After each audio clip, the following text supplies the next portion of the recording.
వారికి సమయాన్ని మనం అప్పగించుకున్నాం. సహోదరులు దాని దైవజనులు వారు దేవుని యొక్క సువార్తను మనకు అందిస్తారు.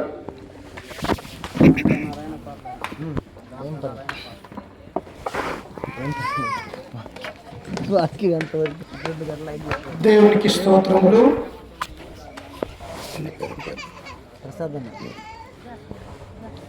క్రీస్తునందు రాత్రికాల సమయంలో కూడి వచ్చిన సకల పరిశుద్ధులకును అలాగనే ఈ యొక్క కుటుంబ కూడికను ఏర్పాటు చేసినటువంటి సహోదరులు ప్రసాదన్న కుటుంబానికి నాతో జత పనివారైన ఇరువురు సహోదరులకి మన రక్షకుడు ప్రభు అయినటువంటి యేసుక్రీస్తు నామాన మీ అందరికీ వందనాలు తెలియజేస్తూ ఉన్నాను.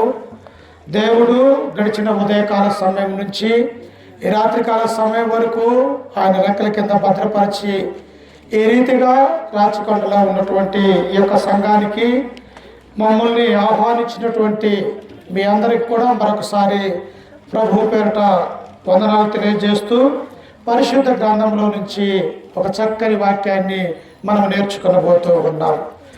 ఎందుకు దేవుని యొక్క వాక్యాన్ని మనం నేర్చుకోవాలా? ఈనాడు సంఘాలలో మనము చూస్తూ ఉన్నప్పుడు ఎక్కువగా పాటలకు ప్రాముఖ్యత ఇస్తూ ఉంటారు. అలాగనే ప్రార్థన కూడా మరి చేస్తూ ఉంటారు.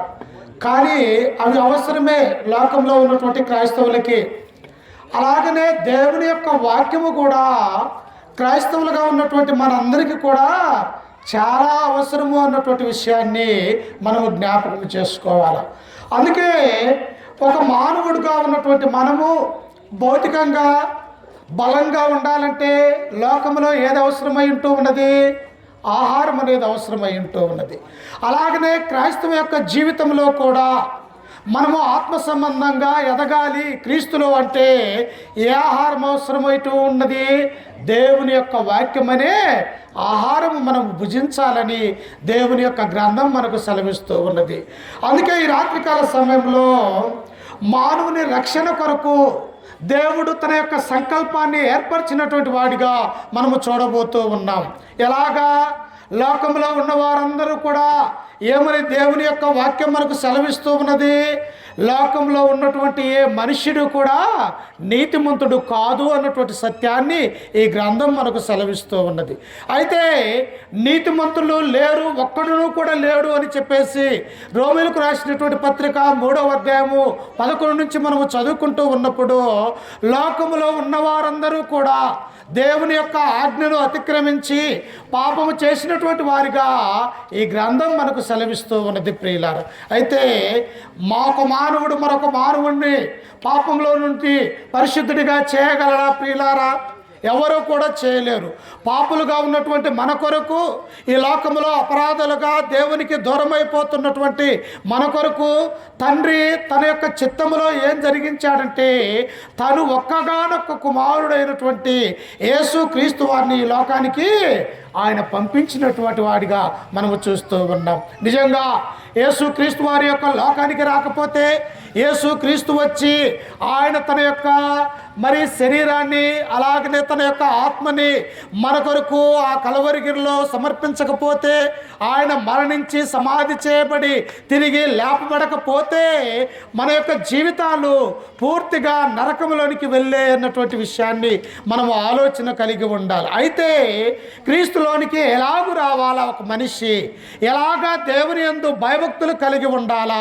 ఒక వ్యక్తి పాపంలో నుండి రక్షింపబడాలంటే, ఒక వ్యక్తి లోకంలో నుంచి దేవుని యొక్క సన్నిధానానికి రావాలంటే మొట్టమొదటిగా మనము చేయవలసినటువంటి పని ఏమిటి అని మనం ఆలోచిస్తే దేవుని యొక్క గ్రంథమే మనకి సెలవిస్తూ ఉంటున్నది ప్రియులారా. చూడండి నాతో పాటు పరిశుద్ధ గ్రంథంలో నుంచి మత్తయి సువార్త 3వ అధ్యాయము ఒకసారి చూడండి. మత్తయి సువార్త 3వ అధ్యాయము 17వ వచనాన్ని చదువుకుందాం. పరిశుద్ధ గ్రంథంలో నుంచి మత్తయి సువార్త 3వ అధ్యాయము 17వ వచనంలో, మరియు ఇదిగో అప్పటి నుండి యేసు 4:17 మత్తయి సువార్త 4వ అధ్యాయం 17వ వచనం. అప్పటి నుండి యేసు పరలోక రాజ్యము సమీపించి ఉన్నది కనుక మారు మనస్సు పొందుడని చెప్పుచు ప్రకటింప మొదలుపెట్టిన. చూసారా? ప్రభు అయినటువంటి యేసు క్రీస్తు వారు ఈ లోకానికి కన్యకైనటువంటి మరియ గర్భాన ఈ లోకంలో దేవుని యొక్క ఆత్మగా, దేవుని యొక్క కుమారుడిగా ఈ లోకంలోనికి వచ్చిన తరువాత 33.5 సంవత్సరాలు ఈ లోకంలో క్రీస్తు ప్రభు వారు జీవించినటువంటి వాడిగా మనము చూస్తూ ఉన్నాం. ఎలాగ జీవించాడు? ఈ యొక్క 2025లో నీవు నేను ఎలాగైతే ఒక శరీరాన్ని ఒక మానవులుగా ఎలాగైతే ఉంటూ ఉన్నామో, క్రీస్తు శకం 1వ శతాబ్దంలో కూడా యేసు క్రీస్తు వారు ఒక మానవుడిగా ఈ లోకానికి ఆయన వచ్చి ఉన్నాడు అని మనం అందరం కూడా ఆలోచన కలిగి ఉండాలి. ఆ తర్వాత ఆయన 30 సంవత్సరాల పాటు తండ్రికి తల్లికి విధేయుడైనటువంటి కుమారుడుగా ఉన్నట్టుగా మనము చూస్తాం. ఆ తర్వాత ఆయన ఏం చేశాడు? ఇదిగో బాప్తీసం ఇచ్చి యోహాను గారు యోర్దాను నదికి వచ్చి అనేకులకు కూడా బాప్తీసం ఇస్తూ ఉన్నప్పుడు ఈ యొక్క ప్రభు అయినటువంటి యేసుక్రీస్తు వారు కూడా ఆ యోర్దాను నదికి ఆయన దగ్గరికి బాప్తీసం పొందటానికి వచ్చాడు. నిజంగా ఆయనకు బాప్తీసము అవసరమా అమ్మా? ఏం అవసరం లేదు.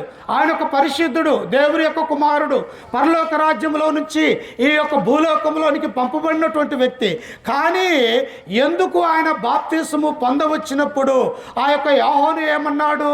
అయ్యా, నీ చేత నేను బాప్తీసం పొందనై ఉండగా నీవు నా దగ్గరికి వచ్చుట ఎలా అని చెప్పేసి ఆ యొక్క యోహాను క్రీస్తు ప్రభు వారిని అంటాడు. నిజంగా యోహాను గారికి తెలుసు ప్రియులారా, ఈయన లోకరక్షకుడు, దేవుని యొక్క గొర్రెపిల్ల, లోక పాపములు మోసపోవటానికి ఈయన దేవుని యొక్క కుమారుడుగా ఈ లోకానికి వచ్చాడు అని ఈ యొక్క యోహాను గారికి మనకు తెలుసు. అయితే ఆయన అంటున్నటువంటి ఆ మాట ఎప్పుడైతే అన్నాడో, ప్రభు ఏమన్నాడు?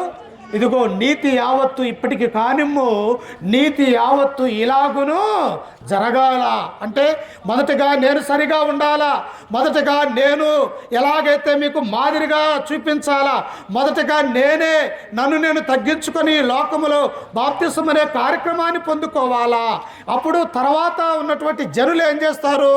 దేవుని యొక్క కుమారుడైనటువంటి యేసుక్రీస్తు వారే ఈ యొక్క లోకములో ఆయన ఏ పాపము లేనప్పటికీ కూడా ఇదిగో బాప్తిసము పొందుకున్నాడని మారు మనస్సు పొంది దేవునిలోనికి రావటానికి అవకాశం అనేది ఉంటూ ఉన్నదని క్రీస్తు ప్రభు వారు బాప్తిసము పొందుకున్నాడు. అప్పుడు పరలోకం నుండి ఏమని పిలుపు వచ్చినది? ఏమని శబ్దం వచ్చినది? ఈయనే నా ప్రియ కుమారుడు, ఈయన యందు నేను ఆనందించుచున్నాను, ఈయన మాటలు మీరు వినుడి అంటూ ఉన్నాడు.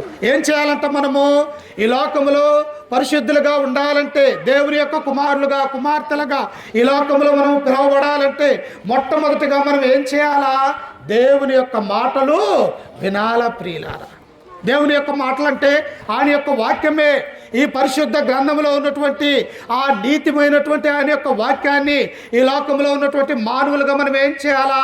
ఆయన యొక్క మాటలు వినాల ప్రియులారా. ఈనాడు చూడండి, ఈనాడు ఉదయం లేచిన దగ్గర నుంచి మనం ఎక్కడికి వెళ్ళినా, ఏ స్థలంలో ఉన్నా అనేకమైనటువంటి లోక సంబంధమైనటువంటి మాటలు మన యొక్క చెవులు ఇస్తాము, కానీ దేవుని యొక్క మాటలు వినటానికి మాత్రం మన యొక్క మనసు ఉండదు ప్రియులారా. చూసారా? ఎందుకు సాతాను వాడు ఏం చేస్తాడు? ఎక్కడ దేవుని యొక్క మాటలు వింటారో అని చెప్పేసి సాతాను వాడు ఆటంకపరిచేవాడిగా ఉంటూ ఉన్నాడు. కానీ ఇక్కడ ఏమంటూ ఉన్నాడు? ఈయనే నా ప్రియ కుమారుడు, ఈయన యందు నేను ఆనందించుచున్నాను, ఈయన మాటలు మీరు వినండి అంటూ ఉన్నాడు. ఈ లోకంలో ఉన్నటువంటి మనం ఏం చేయాలంట? దేవుని యొక్క మాటలు వినేవారిగా ఉండాలి. అందుకనే చూడండి, రోమీలకు రాసినటువంటి పత్రిక 10వ అధ్యాయము 17వ వచనములో మనము చదువుకుంటే అపోస్తలుడైనటువంటి పౌలు గారు రోమాలో ఉన్నటువంటి సంఘానికి తెలియపరుస్తూ ఉన్నాడు. ఒకసారి చూడండి, రోమీలకు రాసినటువంటి పత్రిక 10వ అధ్యాయము 14వ వచనాన్ని చదువుకుందాం. 10:14. వారు విశ్వసింపని వానికి ఎట్లు ప్రార్థన చేయుదురు? వినని వానిని ఎట్లు విశ్వసించుదురు? ప్రకటించు వాడు లేకుండా వారెట్లు? ఇదిగో చూసారా, పౌలు అంటూ ఉన్నాడు, ఓ రోమాలో ఉన్నటువంటి సంఘమా, మీరు దేవుని యొక్క వాక్యాన్ని వినకపోతే మీరు ఎలాగో విశ్వాసము కలిగి ఆయనలోనికి వస్తారు మీరు అని అక్కడ సెలవిస్తూ ఉన్నారు. నిజంగా దేవుని యొక్క వాక్యము వినకపోతే మన మనస్సు అనేది మారిపోతూ ఉన్నదా? దేవుని యొక్క వాక్యాన్ని వినకపోతే మనకు పాప క్షమాపణ అనేది కలుగుతూ ఉన్నదా? దేవుని యొక్క వాక్యం మనం వినకపోతే అసలు మనకు రక్షణలోనికి రావటానికే అవకాశం అనేది లేదు ప్రియులారా. అందుకని ఆయన అంటూ ఉన్నాడు, మీరు వినకపోతే ఎట్లు విశ్వసించుదురు? ప్రకటించువాడు లేకుండా వారెట్లు విందురు? ప్రకటించువారు పంపబడిన ఎడల ఎట్లు ప్రకటించుదురు అని అపోస్తులైనటువంటి పౌలు అంటూ ఉన్నాడు. ప్రకటించేవాడు ఉండాలా, వినేవాళ్ళు ఉండాలా, అలాగనే వినే మనస్సు కూడా అనేక మందికి కూడా ఉండాలి అని ఈ గ్రంథం మనకు సెలవిస్తూ ఉన్నది. ఇంకా అక్కడనే ఉంటాడు చూడండి, అదే 10వ అధ్యాయం 17వ వచనంలో మనము చదువుకుంటే, కాగా వినుట వలన విశ్వాసము కలుగును, వినుట క్రీస్తు గురించిన మాట వలన కలుగును. ఏది వినాలంట? లోకంలో ఉన్నటువంటి మనము పరిశుద్ధులుగా ఉండాలంటే, దేవుని యొక్క కుమారులుగా కుమార్తెలుగా ఈ లోకంలో మనము పిలువబడాలంటే మొట్టమొదటిగా మనము చేయవలసినటువంటి పని ఏమిటి అంటే ఆయన యొక్క మాటల్ని మనం వినాల ప్రియుల. వినకపోతే అందుకని ఈయనంటూ ఉన్నాడు చూడండి, క్రీస్తు గురించిన మాట వలన కలుగును. ఆయనను నేను చెప్పున్నది ఏమనగా, వారు వినలేదా? విన్నారు కదా. ఎవరోళ్ళు? యేసు క్రీస్తు ప్రకటిస్తూ ఉన్నప్పుడు అనేక మంది కూడా విన్నటువంటి వారిగా మనము చూస్తాం. ఆ తర్వాత అపోస్తులు యెరూషలేము యొక్క సంఘములో, ఆ యొక్క సంఘ ప్రారంభ దినాలలో అపోస్తులైనటువంటి పేతురు గారు అక్కడ ప్రసంగిస్తూ ఉన్నప్పుడు 3000 మంది విని బాప్తిసం పొందుకున్నటువంటి వారిగా ఆ జనుల్ని మనము చూస్తూ ఉన్నాం. అందుకని ఇక్కడ పౌలు అంటూ ఉన్నారు, వారు వినలేదా? ఎవరు వాళ్ళు? సంఘ ప్రారంభ దినాలలో వారు దేవుని యొక్క వాక్యాన్ని విన్నారు. విన్నటువంటి వాక్యాన్ని వారు ఏం చేశారు? తమ యొక్క హృదయములో, మనస్సులో వారు భద్రపరుచుకున్నటువంటి వారిగా మనము చూస్తూ ఉన్నాం. ప్రియులారా, మనము వినాలి అని దేవుని యొక్క గ్రంథము సెలవిస్తూ ఉన్నది. అందుకనే చూడండి, గలతీయులకు రాసినటువంటి పత్రిక 3వ అధ్యాయము 1వ వచనాన్ని, గలతీయులకు రాసినటువంటి పత్రిక 3వ అధ్యాయాన్ని 1వ వచనాన్ని మనం చదువుకుంటే ఇక్కడ గలతీ ప్రాంతంలో ఉన్నటువంటి వారిని మనము చూస్తూ ఉన్నాం. చూడండి ఒకసారి.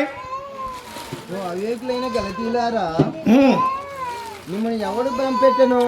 ఓ అవివేకులైన గలతీయులారా, మిమ్మును ఎవరు భ్రమపెట్టెను?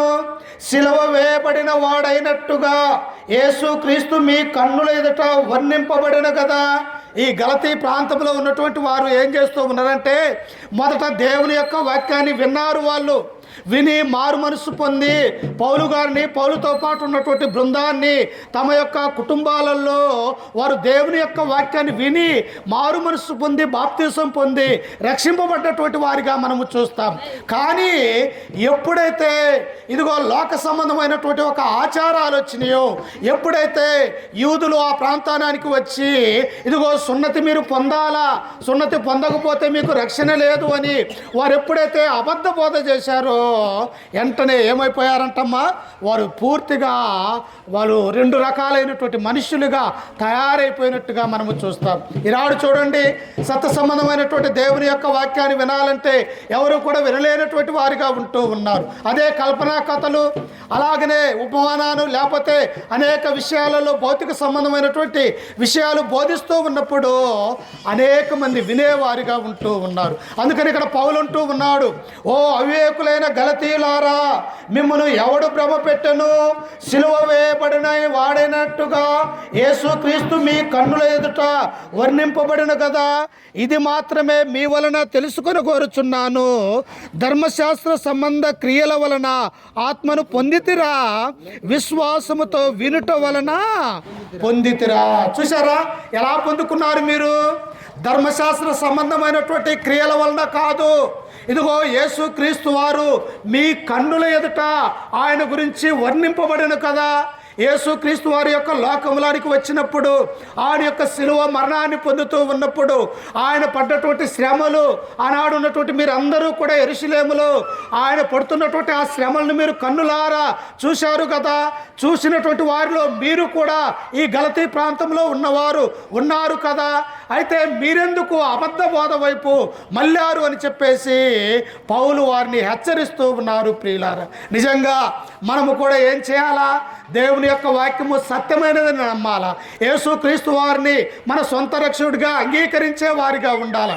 ఎక్కడైతే వాక్యము ప్రకటించబడుతూ ఉన్నదో అక్కడికి వెళ్ళి మనం వినేవారిగా ఉండాలి అని గ్రంథం మనకు సెలవిస్తూ ఉంది. ఒకానొక సమయంలో ప్రభు అయినటువంటి యేసుక్రీస్తు వారు దేవుని యొక్క వాక్యాన్ని తెలియజేస్తూ ఉన్నప్పుడు అనేక మంది వినకుండా వెళ్ళిపోయారు ప్రియులారా. అప్పుడు దేవుడు ఏమన్నాడో తెలుసా? వినగలిగినటువంటి ఇదిగో చెవులు ఉన్నటువంటి వారు నా మాటలు విందురుగా అని అన్నాడు. చెవులు అందరికి లేవా అమ్మా? అందరికి దేవుడు ఇచ్చాడు. కానీ ఏ చెవులు కావాలని దేవుడు కోరుకున్నాడు? వినగలిగే చెవులు కావాలా మీకు? దేవుని యొక్క వాక్యాన్ని అర్థం చేసుకున్నటువంటి చెవులు మీకున్నాయా అని చెప్పేసి ప్రభు అయినటువంటి యేసుక్రీస్తు వారు సెలవిచ్చినట్టుగా మనము చూస్తూ ఉన్నాం. అందుకనే ప్రియులారా, మొట్టమొదటిగా మనము చేయవలసినటువంటి పని ఏమిటి అంటే దేవుని యొక్క వాక్యాన్ని వినాలా. అందుకనే చూడండి, యోహాను సువార్త 17వ అధ్యాయము 20వ వచనాన్ని మనము చదువుకుంటే యోహాను గారు కూడా దేవుని గురించి తెలియజేస్తూ ఉన్నాడు. చూడండి ఒకసారి, యోహాను రాసినటువంటి యోహాను సువార్త 17వ అధ్యాయము 20వ వచనాన్ని చదువుకుందాం. మరియు నీవు నన్ను పంపితివని లోకము నమ్మునట్లు తండ్రి, నాయందు నీవును నీయందు నేనును ఉన్నలాగున వారును మనయందు ఏకమై ఉండవలనని వారి కొరకు మాత్రము నేను ప్రార్థించటలేదు. వారి వాక్యము వలన నాయందు విశ్వాసం ఉంచు వారందరూ ఏకమై ఉండవలనని వారి కొరకు ప్రార్థించుచున్నాను. అమ్మా, ఎవరి కొరకు ప్రార్థిస్తూ ఉన్నారట? ఎవరైతే దేవుని దగ్గరకు వస్తారో, ఎవరైతే దేవుని యొక్క సువార్త ప్రకటించబడుతూ ఉన్నప్పుడు తమ మనస్సులు మార్చుకొని ఆ వాక్యాన్ని వినటానికి ఎవరైతే వస్తారో వారి కొరకు తండ్రికి ప్రార్థన చేస్తున్నటువంటి వాడిగా ఈ యొక్క యేసుక్రీస్తును మనము చూస్తాం. మనం అనుకుంటాం, నేను క్రైస్తవునే కదా, నేను క్రైస్తవురాలనే కదా, నేను ఆదివారం ఆరాధనకు వెళ్తున్నాను కదా అని నీ మనస్సులో నీవు అనుకోవచ్చు. కానీ నీవు చేసే ఆరాధన సరైనటువంటిదా, నీవు వినే వాక్యము సరైనటువంటి బోధ కాదా అని నీ యొక్క వాక్యాన్ని చదువుతూ ఉన్నప్పుడు అర్థం చేసుకోవాలా. అందుకని ఏమన్నాడు మత్తయి సువార్త 7వ అధ్యాయము 21వ వచనంలో, ప్రభువా ప్రభువా అని పిలుచు ప్రతివాడు పరలోక రాజ్యము చేరడు, కానీ నా తండ్రి చిత్త ప్రకారము చేయువాడే పరలోక రాజ్యంలో చేరుతాడు. మనమందరము కూడా బతిమలాడతాం, మనమందరము కూడా మోకరించి ప్రార్థన చేస్తాం, ప్రభువా నా కుటుంబాన్ని దీవించు, ప్రభువా అలాగనే నా యొక్క కుమారులు కుమార్తెలను దీవించండి అని మనం ఎంతగానో కూడా ప్రార్థన చేస్తూ ఉన్నాం. కానీ ఎలాంటి ప్రార్థన చేయాలంటే దేవుని యొక్క చిత్తము ఏమై ఉన్నది నా ఎడల, నా కుటుంబం ఎడల ఆయన యొక్క సంకల్పము ఏమై ఉన్నది, నేను ఎలాగ ప్రవర్తిస్తూ ఉన్నాను, క్రైస్తవుడిగా ఉన్నానా క్రైస్తవురాలిగా ఉన్నానా, నాలో నిజమైనటువంటి భక్తి ఉన్నదా లేకపోతే నామకార్థమైనటువంటి భక్తి కలిగి లోకంలో జీవిస్తూ ఉన్నానా అని మనము ప్రశ్న వేసుకోవాలా ప్రియులారా. అందుకనే ప్రభు అంటూ ఉన్నాడు, ప్రభువా ప్రభువా అని పిలుచు ప్రతివాడు పరలోక రాజ్యములో చేరడు, కానీ నా తండ్రి చిత్త ప్రకారము చేయువాడే ఆ పరలోక రాజ్యంలో చేరుతాడు. అంటే తండ్రి చిత్తం ఏమిటి? దేవుని యొద్దకు రావాలా, దేవుని యొక్క వాక్యాన్ని వినాలా, విన్నటువంటి వాక్యాన్ని హృదయంలో భద్రపరచుకోవాలా. అనేక విషయాలలో గ్రంథం ఏం సెలవిస్తూ ఉన్నదో ఆ గ్రంథ ప్రకారం మనం నడుచుకున్నట్టయితే అదే తండ్రి యొక్క చిత్తము అన్నటువంటి సత్యాన్ని మనం అందరము కూడా గ్రహించాలి. అందుకని ఇక్కడ ఏమన్నాడు యేసు ప్రభు వారు? ఆయన అయా సత్యమందు వారిని పిలిచి ఉన్నాను, వారు ఎలా ఉండాలంట? ఇదిగో నేనును నీవును ఏకమై ఉన్నట్టు వారు కూడా దేవుని యొక్క వాక్యమందు విని గ్రహిస్తే వారి కొరకు నేను మొరపెడుతూ ఉన్నాను అని ఈ గ్రంథం మనకు సెలవిస్తూ ఉంది. చూసారా, మనము దేవుని యొక్క వాక్యం వింటే ఎంతో దీవెన. దేవుని యొక్క వాక్యము నీ హృదయంలో ఉన్నట్టయితే ఏమైపోతుంది? నీలో ఏ చెడ్డ ఆలోచనలు రావు. ఎందుకో తెలుసా? హృదయం ఎలాంటిదంట? హృదయము మోసకరమైనది, అన్నిటికంటే మోసకరమైనది, అది బహు ఘోరమైన వ్యాధి కలిగినటువంటిది. మనిషి బాగానే ఉంటాడు, కానీ హృదయంలో ఎలా ఉంటుంది? భయంకరమైనటువంటి విషముతో కూడినటువంటి పాపం ఉంటూ ఉన్నది ప్రియులారా. అందుకనే ఇర్మియా ప్రవక్త అంటాడు, హృదయము అన్నిటికంటే మోసకరమైనది, అది బహు ఘోరమైన వ్యాధి కలిగినది. ఎప్పుడు డాక్టర్ దగ్గరికి వెళ్తామమ్మా మనము? మన యొక్క శరీరంలో ఏదైనా అనారోగ్యం కలిగి ఉన్నప్పుడు డాక్టర్ దగ్గరికి వెళ్తాం. అలాగనే హృదయము, మన యొక్క హృదయములో పాపముతో నిండి ఉంటూ ఉన్నప్పుడు ఈ పాపము పోవాలంటే ఈ పరిశుద్ధమైనటువంటి దేవుని యొక్క వాక్యాన్ని మన హృదయములో భద్రపరుచుకోవాలని ఈ గ్రంథం మనకు సెలవిస్తూ ఉన్నది. ఇంకా మనము చదువుకుంటూ ఉన్నట్టయితే ప్రియులారా, కాబట్టి ఏం చేయాలంట? మనము ప్రతి విషయంలో కూడా దేవుని యొక్క వాక్యాన్ని మనము వినేవారిగా ఉండాలా. అందుకనే చూడండి, యెహెజ్కేలు గ్రంథము 36వ అధ్యాయము 26వ వచనాన్ని మనము చదువుకుంటే ప్రవక్త అయినటువంటి యెహెజ్కేలు గారు కూడా మనకు తెలియజేస్తూ ఉన్నాడు. చూడండి ఒకసారి, యెహెజ్కేలు గ్రంథము 36వ అధ్యాయము 26వ వచనాన్ని చదువుకుందాం. 36. నూతన హృదయం నీకు ఇచ్చేదను, నూతన హృదయమును మీకిచ్చేదను, నూతన స్వభావమును కలుగజేతును మీకు. చూశారా అక్కడ ఏమంటూ ఉన్నాడు? నీవు వాక్యము విన్నట్టయితే, వాక్యాన్ని నీవు హృదయములో భద్రపరుచుకున్నట్టయితే దేవుడు నీకు ఏమిస్తాడంట? నూతన హృదయము మీకిచ్చేదను, నూతన స్వభావము మీకు కలుగజేసేదను, రాతి గుండె మీలో నుండి తీసివేసి మాంసపు గుండెను మీకు. మా మానవులు ఎలాంటి వాళ్ళు తెలుసా? భయంకరమైనటువంటి కఠిన హృదయులు ప్రియులారా. ఎలాంటి కఠిన హృదయంలో తెలుసా? లోకరక్షకుడే లోకాన్ని రక్షించడానికి వచ్చిన యేసు క్రీస్తు వారిని సైతము ఏం చేశారంట? ఆయనని శిలువ మరణానికి అప్పగించినారు ప్రియులారా. ఎలాంటి హృదయం తెలుసా? రాతి గుండె లాంటి హృదయాలు కలిగి ఉన్నాం మనం. మనలో ఎక్కడ కూడా విధేయత కానీ, వినయము కానీ, దేవుడంటే భయము కానీ, భక్తి కానీ లేనటువంటి జీవితాలు మనము జీవిస్తూ ఉన్నాం. అందుకనే దేవుని యొక్క వాక్యాన్ని నీ వింటే నీ హృదయం అనేది దేవుడు మార్పు చెందటానికి అవకాశం ఉన్నది. అందుకని ఇక్కడ ప్రవక్త ఏమన్నాడు? 26వ వచనములో, నూతన హృదయము మీకిచ్చేదను, నూతన స్వభావము మీకు కలుగజేసేదను, రాతి గుండె మీలో నుండి తీసివేసి మాంసపు గుండెను మీకు. అప్పుడు మాంసపు గుండెను మనకిస్తే మనం ఏం చేస్తామో తెలుసా? ఇతరులు ప్రేమించుతాము, ఇతరుల జాలి కలుగుతాం, ఇతరుల దయ కలిగి ఉంటాం, ఒకరికొకరు సహోదరుల ప్రేమ కలిగి ఉంటాము. అందుకనే ప్రభు ఏమన్నాడు? ప్రతి విషయంలో కూడా మీరు దేవునికి విధేయత కలిగి ఉండండి, దేవుని యొక్క వాక్యాన్ని వినండి, విన్నటువంటి వాక్యాన్ని హృదయంలో భద్రపరచుకోండి. మీలో ఉన్న రాతి గుండెను తీసివేసి దేవుడు మాంసపు గుండెను మీకు ఇస్తూ ఉన్నాడు. అందుకే మీకు నూతనమైనటువంటి హృదయాన్ని, స్వభావాన్ని మీకు దేవుడిస్తూ ఉన్నాడు. ప్రియులారా, మనం ఎన్ని పాపాలు చేసి ఉండొచ్చు, కానీ ఈ పాపాలు పోవాలంటే, ఈ పాపాలు కడగబడాలంటే క్రీస్తు దగ్గరకు రావాలా. క్రీస్తు రక్తములో కడగబడితే తప్ప మన యొక్క పాపాలు పోవు అన్నటువంటి సత్యాన్ని మనం అందరం కూడా గ్రహించాలా ప్రియులారా. అందుకనే రెండవదిగా మనము చూస్తే, ఆ విన్నటువంటి వాక్యము మన యొక్క హృదయాన్ని ఏం చేస్తుంది? విశ్వాసాన్ని కలగజేస్తుంది ప్రియులారా. ఎలాంటి నమ్మకాన్ని కలగజేస్తుంది? అయ్యో, దేవుడు నా కొరకు ఈ భూమి మీదకి వచ్చాడా? నా పాపములు తీసివేయటానికి ఆయన తన యొక్క రక్తాన్ని కలువరిగిరిలో కార్చాడా?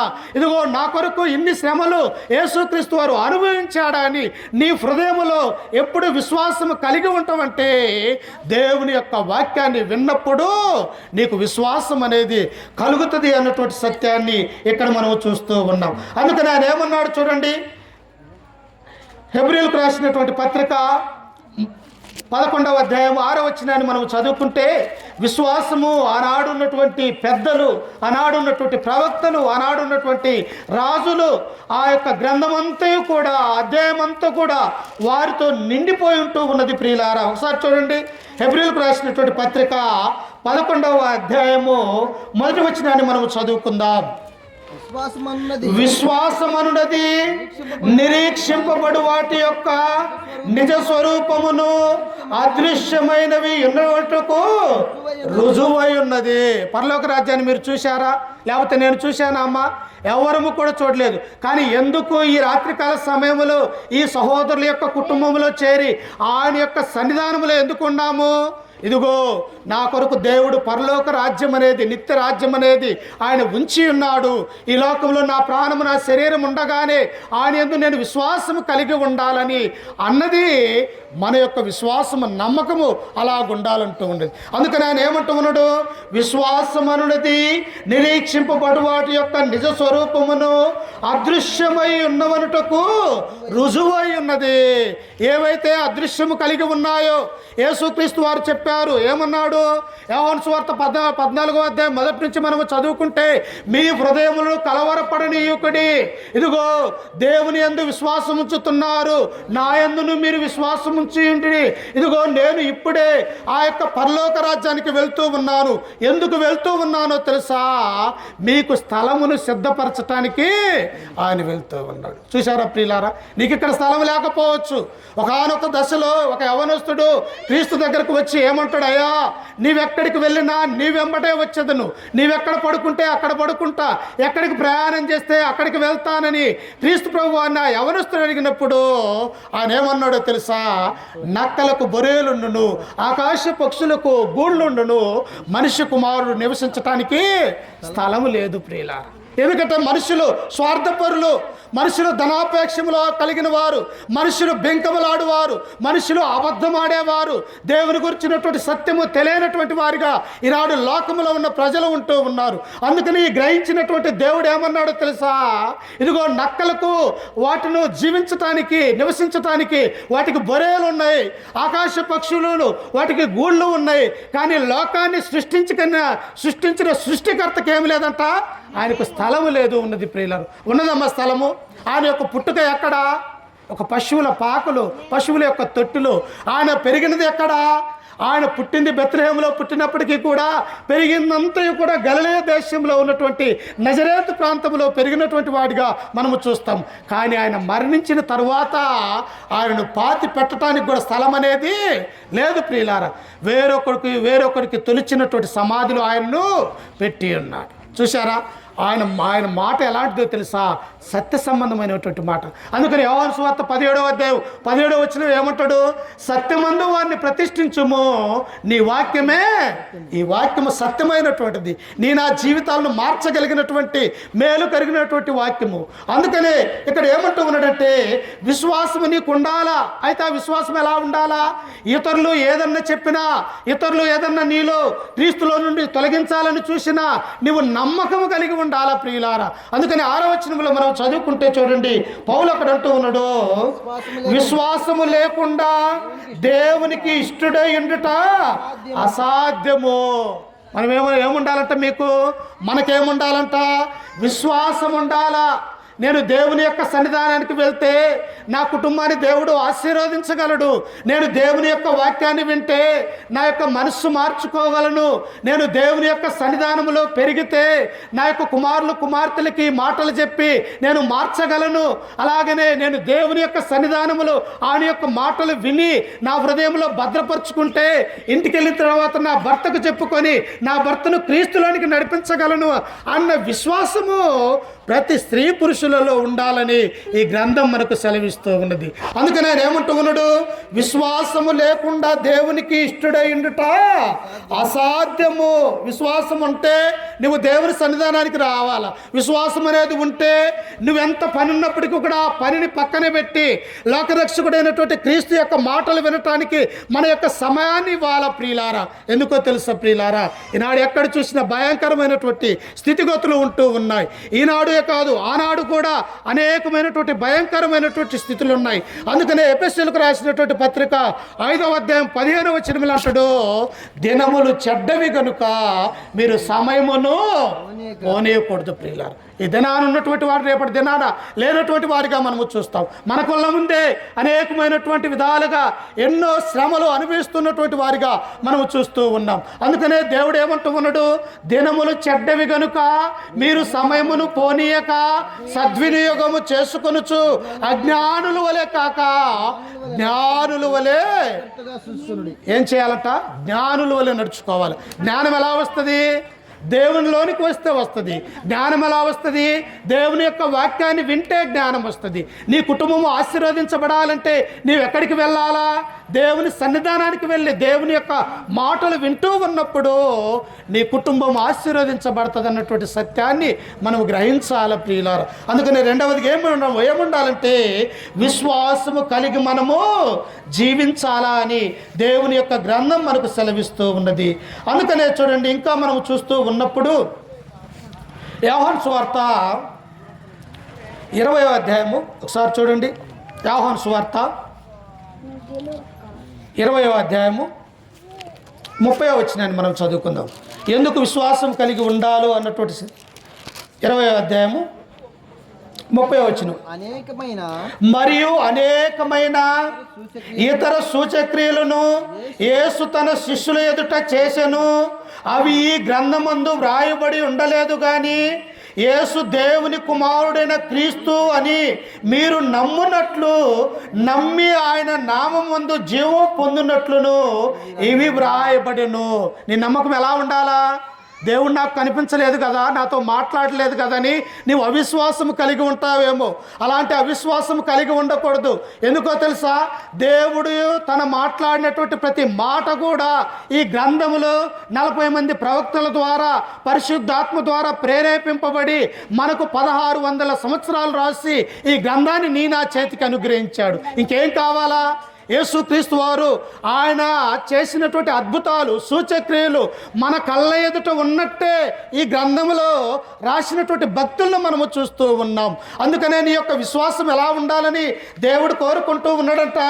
20వ వచనం అంటాడు చూడండి, 21లో యేసు దేవుని కుమారుడైన క్రీస్తు అని మీరు నమ్మునట్లు. యేసుక్రీస్తుని ఏమని నమ్మాలంట? ఆయన దేవుని కుమారుడిని నమ్మాలా. ఆయన ఆ యొక్క రాజ్య సింహాసనాన్ని వదిలివేసి మన పాపముల నిమిత్తము ఈ లోకానికి ఆయన ఒక పాపిగా చేయబడ్డటువంటి వానిగా మనం నమ్మాలా ప్రియులారా. అందుకనే మనం ఏం చేయాలా లోకంలో క్రైస్తవులుగా అంటే దేవుని యందు విశ్వాసం అనేది ఉంచాలని గ్రంథము మనకు సెలవిస్తూ ఉన్నది. ఇంకా మనము చదువుకుంటూ ఉన్నప్పుడు మనం ఏం చేయాలంటే 3వదిగా మారు మనస్సు పొందాలా. ఏం చేయాలమ్మా? మారు మనస్సు పొందాలి. ఇది ఈనాడు లేదు ప్రియులారా. మారు మనస్సు అంటే ఏంటో తెలియదు. మారు మనస్సు పొందినామని మనం అనుకుంటాం.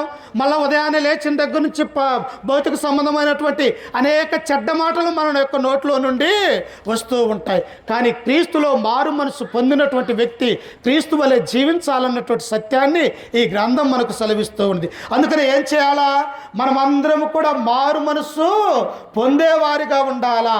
పొందకపోతే ఒకసారి చూడండి, ఎహెజ్కేలు గ్రంథము 18వ అధ్యాయము మారు మనస్సు పొందకపోతే, ఒకవేళ ఎహెజ్కేలు గ్రంథము 18వ అధ్యాయము 30వ వచనాన్ని మనం చదువుకుందాం. 18:30లో మనం చదువుకుంటే, కాబట్టి ఇశ్రాయేలులారా ఎవని ప్రవర్తనను బట్టి వారికి శిక్ష విధింతును. ఏమంటూ ఉన్నాడమ్మా? నీ ప్రవర్తన ఎలా ఉన్నదో దేవుడు నిన్ను చూస్తూ ఉన్నాడు. నా ప్రవర్తన ఎలా ఉన్నదో దేవుడు మనల్ని చూస్తూ ఉన్నట్టుగా మనము చూస్తూ ఉన్నాం. అందుకని ఎహెజ్కేలు ప్రవక్త అంటూ ఉన్నాడు, ఓ యూదులారా, ఇశ్రాయేలు ప్రజలారా, మీరేమనుకుంటూ ఉన్నారో తెలుసా? మేము దేవుని యొక్క ఇదిగో యూదా ఇశ్రాయేలు యొక్క జాతి, ఆయన యొక్క రక్త సంబంధులని మీరు అనుకొనొచ్చు. మీరు విర్రవీగుతూ ఉన్నారేమో. కాదు. ఏమంటూ ఉన్నాడో తెలుసా? ఆయన ఎవని ప్రవర్తనను బట్టి వానికి శిక్ష విధింతును. మనస్సు తిప్పుకొని మీ అక్రమములు మీకు శిక్షా కారణములు కాకుండానట్లు వాటన్నిటినీ విడిచి పెట్టాలా. ఏం చేయాలంట? నీ మనసు మారితే నీ పాపాలను వదిలివేయాలా. పాత జీవితాన్ని మనలా జ్ఞాపకము చేసుకొనకూడదు. ఒకసారి యేసుక్రీస్తులోనికి వచ్చిన తరువాత, ఒకసారి ఆయనను నీ నోటితో ఒప్పుకొని ఆయన రక్షకుడని విశ్వసించిన తరువాత నీ మనసు ఎలా ఉండాలా? మారు మనస్సు పొందాలా ప్రియులారా. అందుకనే మత్తయి సువార్త 3వ అధ్యాయం 7వ వచనంలో మారు మనస్సుకు తగిన ఫలములు ఫలించాలి. ఒక చెట్టు నాటాం మనము, ఆ చెట్టు నీళ్ళు పోస్తూ ఉన్నాం, ఎరువేస్తూ ఉన్నాం, దున్నుతూ ఉన్నాం. అది ఒకవేళ పంట పండకపోతే ఎంత వేదన చెందుతామో. ఇన్ని సంవత్సరాల పాటు ఈ పంట పండితే ఇంత కష్టపడ్డప్పటికీ కూడా ఇది నాకు పంట ఇవ్వలేదే, దీని యొక్క కాయలు నేను కోసుకొనలేదే అని చెప్పేసి ఆ యజమానుడు ఎంత బాధపడతాడో ఒకసారి ఆలోచన చేయండి. అలాగనే క్రీస్తు యొక్క సువార్త ప్రకటించబడుతూ ఉన్నప్పుడు మనము మారు మనస్సు పొందక ఇంకా మన పాపములో ఉన్నట్టయితే ఏమొస్తుందంటమ్మా? శిక్ష అనేది వస్తుంది ప్రియులారా. అందుకని మార్కు సువార్త 16:16 ఆయన అంటాడు, మీరు సర్వలోకమునకు వెళ్ళి సర్వ సృష్టికి సువార్తను ప్రకటించుడి, నమ్మి బాప్తిసము పొందినవాడు రక్షింపబడును, నమ్మని వానికి ఎవరి విశ్వాసం వారిదే. భార్యగా నువ్వు ఈ లోకంలో వద్దనుకొని, భర్తగా ఈ లోకంలోని వదులుకొని క్రీస్తులోనికి వస్తే ఆనాడు రక్షింపబడేది ఎవరి విశ్వాసం వారిదే. నీవే రక్షింపబడతావు. అందుకని ఇక్కడ ఏమంటూ ఉన్నాడు, ఓ ఇశ్రాయేలులారా మీ ప్రవర్తనను బట్టి జాగ్రత్తగా ఉండండి. ఏమంటూ ఉన్నాడు ఇంకా, మీరు మనస్సు తిప్పుకొని మీ అక్రమములు మీకు శిక్షా కారణములు కాకుండానట్లు వాటన్నిటిని ఏం చేయాలంట, విడిచిపెట్టాల ప్రియులారా. మనమందరము కూడా పాపం చేసినటువంటి వారమే, ఎవరు కూడా నీతిమంతులు లేదు. ఏదో ఒక రూపంగా అది అబద్ధమో, లేకపోతే మోసమో, లేకపోతే చూపు ద్వారానో, లేకపోతే కంటి ద్వారానో, లేకపోతే నడక ద్వారానో, మన మాట ద్వారానో ఎలాగైనా మనము పాపం చేసినటువంటి వారమే. కానీ ఈ పాపానికి మనం ఏం చేయాలంట, మన మనస్సు మార్చుకోవాలా. దేవా ఇక నుంచి నేను పాపము చేయనయ్యా, ఇదిగో సర్వ సృష్టికి కర్త అయినటువంటి నిన్ను నమ్ముతూ ఉన్నాను, నీ కుమారుడైనటువంటి యేసుక్రీస్తు నా హృదయం ముందు విశ్వాసం ఉంచుతున్నాను.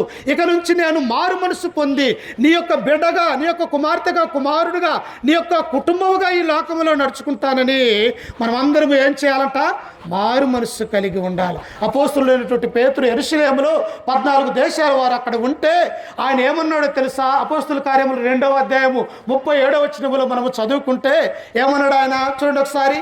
అపోస్తుల కార్యములు 2వ అధ్యాయము 37వ వచనాన్ని మనం చదువుకుందాం ఒకసారి. వారు ఈ మాట విని, చూడండి 37లో, వారు ఈ మాట విని హృదయములో నొచ్చుకొని, సహోదరులారా మేమేమి చేతుమని పేతురును కడమ అపోస్తులను అడగగా. ఏ మాట విన్నారంట? దేవుని యొక్క మాట విన్నారు. కొన్ని వేల మంది యెరూషలేము యొక్క మందిరములో ఆ యొక్క పెంతెకొస్తున్నటువంటి పండగకు వచ్చి ఉన్నారు. ఆ పండగలో దేవుని యొక్క వాక్యాన్ని అపోస్తులైనటువంటి పేతురు అక్కడ ఉండి దేవుని యొక్క వాక్యాన్ని ప్రకటించినప్పుడు ఆయన ఏమన్నాడో తెలుసా?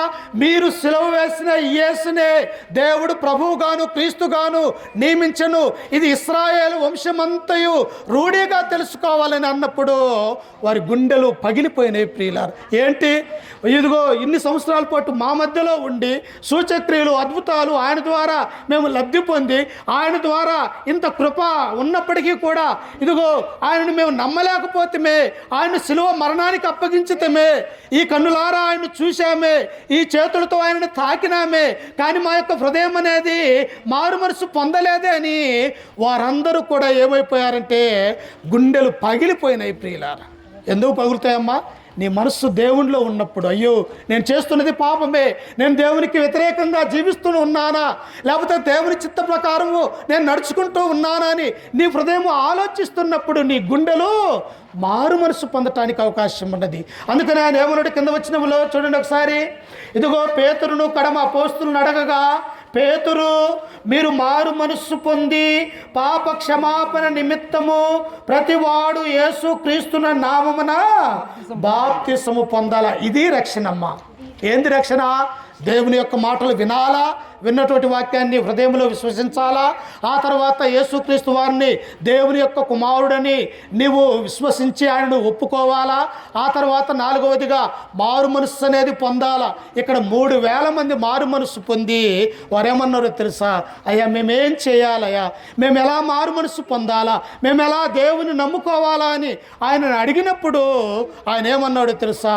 మీరు మారు మనస్సు పొంది పాప క్షమాపణ నిమిత్తము ప్రతివాడు యేసు క్రీస్తు నామమున బాప్తిసము పొందుడి అని అంటున్నాడు. అంటే బాప్తిసం పొందిన తర్వాత ఏమైపోతాము? మన అపరాధములు మరి పోతాయి.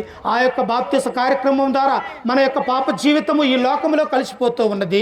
ఒక తల్లి గర్భములో నుంచి నూతనమైనటువంటి శిశువు ఎలాగైతే బయటకు వస్తూ ఉన్నాడో అలాగనే మనము కూడా బాప్తిసం అనే కార్యక్రమం ద్వారా దేవుని యొక్క కుమారులుగా, కుమార్తెలుగా, పరిశుద్ధులుగా ఈ లోకంలో మనము జీవిస్తూ ఉన్నాం. అందుకని ప్రభు అన్నాడు చివరిగా, నేను పరిశుద్ధుడై ఉన్న ప్రకారము మీరును పరిశుద్ధులై, మన పరిశుద్ధత కలిగి జీవించాలా. అది ఒక్కరా, ఇద్దరా, ఎంతమంది అన్న కాదు. ఏమన్నాడంటే దేవుడు, 2, 3 ఉన్న చోట నేను ఉంటానన్నాడు. 2-3 ఉన్నప్పటికీ ఆయనను ఆరాధిస్తే, ఆయన నామాన్ని గణపరిస్తే మనల్ని మన యొక్క కుటుంబాలని దీవించి ఆశీర్వదించుతాడు. ఈ రాత్రికాల సమయంలో అన్నగారి కుటుంబాన్ని కూడా ఈ రీతిగా దేవుని యొక్క సువార్త ద్వారా, ఈ ప్రార్థన పెట్టించడం ద్వారా, ఈ వాక్యము ఇతరులు వింటూ ఉన్నప్పుడు ఈ కుటుంబాలకు ఆశీర్వాదకరంగా ఉంటుంది. కాబట్టి ఇప్పటివరకు ఓపికతో విన్న మీ అందరికీ, అలాగనే నాకు సమయం ఇచ్చినటువంటి మరి అధ్యక్షుల వారికి